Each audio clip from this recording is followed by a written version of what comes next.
kulanti wacan oo wanaagsan daawadayaal idil ahaantiin bay khiyaarta hawada nagala xidhiidhay meel kasta oo aad dunida ka joogtaan waa mar kale iyo xubinteennii faaqidaada waxaana daawadayaal barnaamijkeena oo xiiso badan aan ku qaadaa dhigi doonaa hadduu rabbi idmo qodobo xiiso badan oo ay ka mid yihiin taliyihii hay-adda nisa bakaal kooke ee gobolkaasi gado oo shirqo lagu dilay waxaana daawadayaal barnaamijkeena aan ku faaqidi doonaa cidda ka dambeysay iyo cidda farta lagu fiiqahayo oo aan xog idinka hayn oo aad kaga bogan doontaan barnaamijkeena. maamulka puntland ayaa qabanqaabinaya shir ka dhana dowladda federaalk ee soomaaliya kaasi oo ay isugu tegayaan magaalada garowe madaxweyneyaasha ama maamul goboleedyada dalka soomaaliya waxaana haatan gaadhay madaxweynaha koonfur galbeed cabdicasiis lafta gareen iyo madaxweynaha galmudug qoorqoor waxaana la rajeynayaa qaar kaleoo kamid a inay gaadhaan meesha uu ku gacan saydhay madaxweynaha jubbaland axmed maxamed islaan axmed madoobe. waxaa kaloon daawadayaal barnaamijkeena aan diradda ku saari doonaa dagaal xoogan oo ka dhacay gobolka hiiraan kaasi oo la sheegayo in kooxda al-shabaab looga dilay tiro badan oo kamid a dagaalyahanadooda. dhanka kale waxaan iyadana ku qaadaa dhigi doonaa dalkaasi qatar warar xiiso badan oo naga soo gaadhay ayaan meesha ka maqnayn. waxaa barnaamijka ila falanqeyn doonaa saaxiibka igoono inta badan ka faallooda arrimaha koonfurta dalka soomaaliya. waxaana rajeyneynaa barnaamijka inaad saaxiibadiin la wadaagtaan oo aada sii shargaraysaan idinkoo ku mahadsan dhegeysigiina annagoo aada idiin soo dhaweyneynaa balse barnaamijkeena aan gudagale kusoo dhow gooni. fargodo waa mahadsan tahay haddaan kol marno saakay waxaa la dilay taliyihii nisa ee gobolka gado ninkaas oo ah nin aada awood ugu lahaa gobolka gado. marka waxaa laleeyahay taliya bakaal kooke qaraxii loo dhigay aad iyo aad ayaa shaki fara badan u hareeyey. taliyahan waxaa leeyahay qaraxii gaarigiisa ayaa loogu xiray waxaana la dhaadhaawacmay nin kale isagana oo lagu magacaabo isha kaniini oo isagana gobol gado wax ka ahaan jiray. laakiin waxaa laleeyahay qaraxaas shaki fara badan hareeyey. waxaa ninkan taliyaha nisa ee gobolka gado saaxiib dhow ay ahayn mahad maxamed salaad iyo madaxweynihii hore maxamed cabdullaahi farmaajo iyo faad yaasiin xaaji daahir waa dadka uu aad ula shaqeyn jiray ninkaas maadaama uu nisa ahaa. marka waxaa laleeyahay gobolka gado inuu hoosgeeyo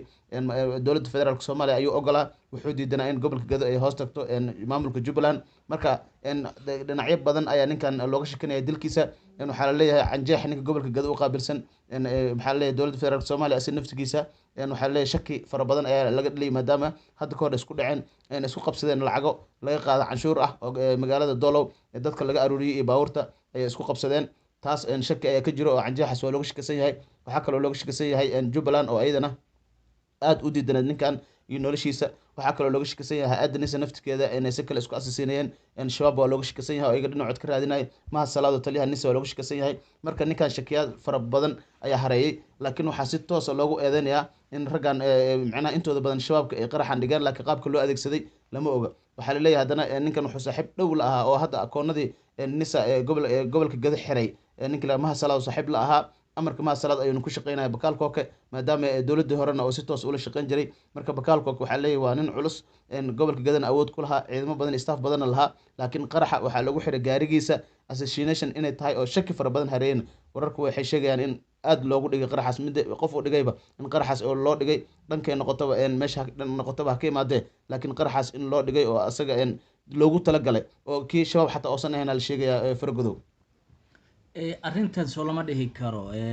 inkastoo maamulka jubbaland ay aada u necbaayeen haddana waxaa kaloo jira kooxaha al-shabaab haatan dagaalka ka wada koonfurta soomaaliya laftigooda ninkan dagaalo xoogan ayuu la galay aadna way u necbaayeen. marka yaa si toosa hadda loogu tuunsan yahay in arrintan uu ka dambeeyey. horta shabaabku way sheegteen oo way hadleen waxay yidhahdeen qaraxa annagaa ka dambeynay bakaalkookan annagaa dilnay marka muddo fara badan inay raadinayeen ayay sheegeen. laakiin shabaabku markii qof oo dhinto ay kasoo horjeedo way iska sheegtaan. laakiin hadda gaarigiisa maadaama lagu xiray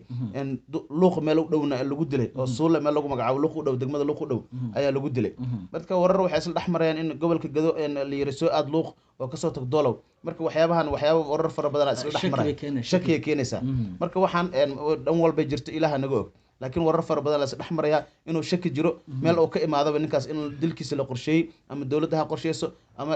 canjeex oo gobol gada haysta ha qorsheeyo ama shabaab ha qorsheeyaan ama axmedow ha qorsheeyo meelay noqotaba ninkan meel ayaa loo qorsheeyey dilkiisa gaarigiisana loogu xiray. waxaa umay meel dheer lagama soo aadin dadka staffka xataa inay gaariga ku xiraan loo malaynaya. waad mahadsan tahay baaritaanada daawadayaal ka soo baxaa. waxaan kugu dari doonaa waxaan kugu dari doonaa mahad salaad uu tacsiyey shacabkii uu ka baxay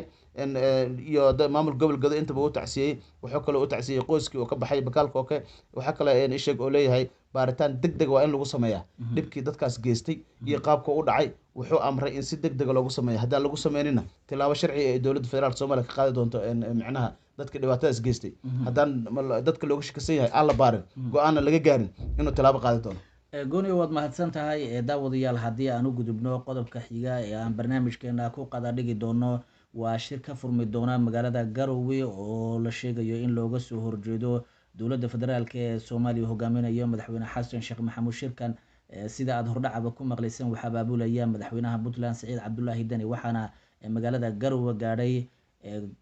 madaxa ugu sareeya koonfur galbeed cabdicasiis lafta gareen iyo madaxweynaha qoorqoor. haddaba gooni arrintan maxaa lagu fasiri karaa oo kasoo bixi doona shirkaasi ka dhanka ah dowladda? horta qoorqoor jabuuti ayuu joogaa weli meesha mau gaarin laakiin inuu kusii socda la sheegayaa laakiin ninkii la yidhaahdo lafta garan wuu gaaray qoorqoorna wuu ku biiri doonaa sida warka nagu soo gaarayaan marka waxaan waa heshiis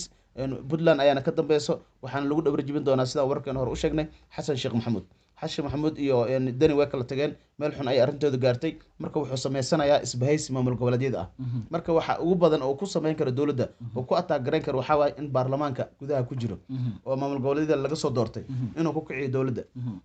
marka taas ayay qorshoodu yahay marka qorqoorna awalba uu raadinayo meel oo usoo maro dowladda xasan sheekh maadaama askilis banaanka soo dhigi waayo oo dagaalkii ka socday gobolada soomaaliya oo micnaha gardaameynaya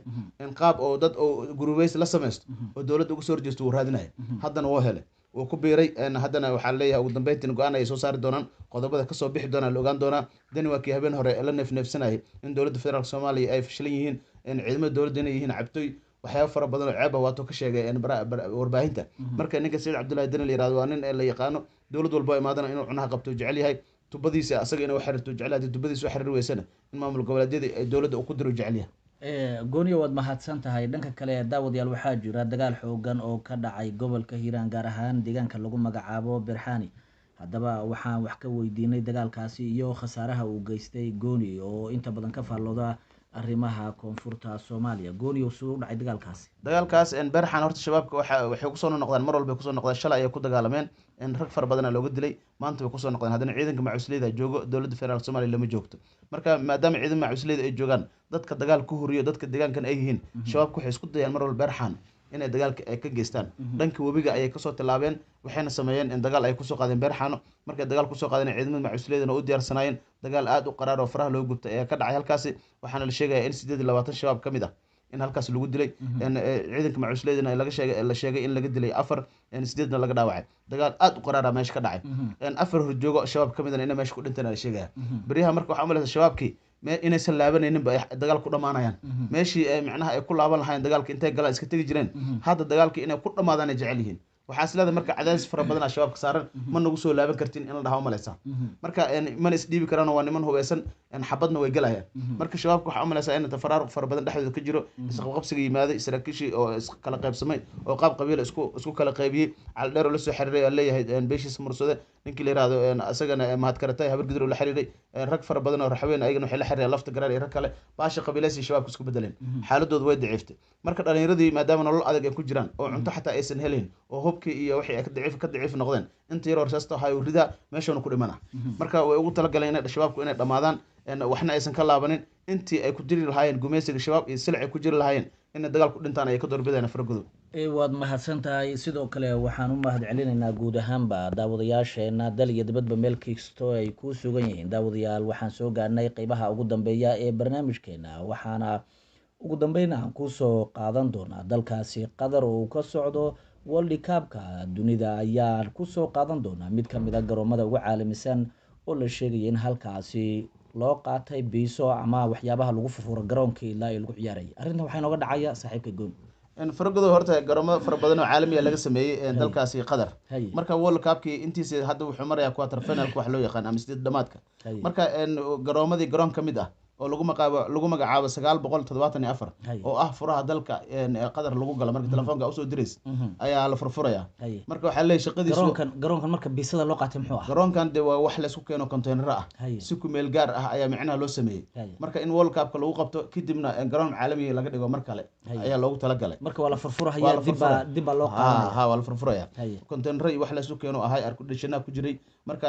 kulankii ugu dambeeya lagu ciyaaro wuxuu ahaa kulanka Brazil iyo South Korea dhexmaray oo 4-1 Brazil ay ku badisay marka waxaa la sameeyey garoonkii hadda furfuridii lagu bilaabay maadaama 7 kulan oo kamid ah World Cup-ka lagu qabtay shaqadiisu waa gutaan leeyahay marka hadda kadib iyo dib u dhis dalka Uruguay qadaraas ku qaatay inuu dib u dhisi doono garoonkaas oo garoon caalami ka dhigi doono oo qadar ay rajeynayso in 2030ka World Cup in lagu soo celiyo ayada macnaha ay u sii dhisayso garoonka si caalami ah tii hadda maadaama ay bobsiyeen garoon macmal ah oo ahaa 40,000 oo taageerayaalna oo qaaday hadda ugu dambeyn waa soo gabagabeeyay shaqadiisana waa qabsaday furfuridina waa lagu bilaabo sheekadiisa saas ku dhamaatay aad iyo aad ayuu mahadsan yahay kaasi wuxuu ahaa gooni daawadayaal oo ka faallooda arrimaha koonfurta Soomaaliya barnaamijkeena inta ayaan kusoo gabagabaynaynaa intaan dib dambe ugu kulmi doono mid kan mid lamid waxaan kaga tegaynaa sidaa iyo nabadgelyo